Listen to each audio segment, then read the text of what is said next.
They laughed at the idea. A stone that floats? The villagers mocked. What next? Fire that freezes? But 12-year-old Lian wasn't joking.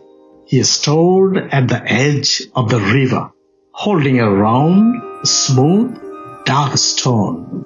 His late grandfather had given it to him, whispering a secret before passing away. This stone will float, but only when you do. For weeks, Lian had tried everything. Threw it gently, tossed it hard, even placed it carefully on leaves. Each time, plop, the stone sank.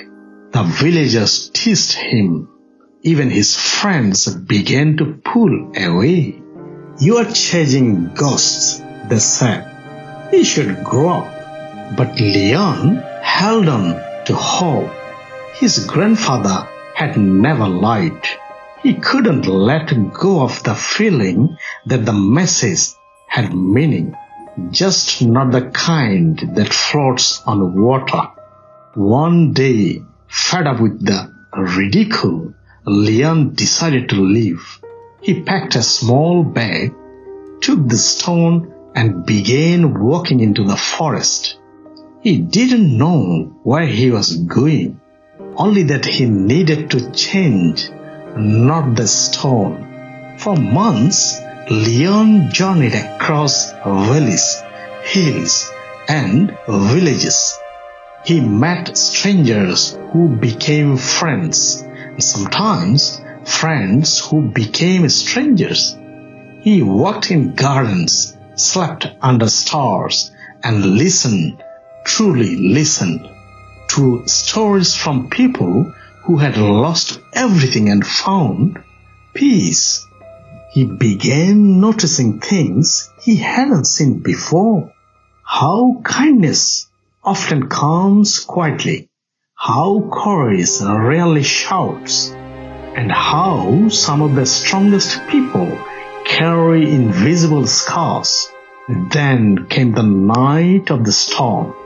Lian had just reached the edge of the village by a wide lake when the winds roared in. People screamed, homes rattled, the lake surged.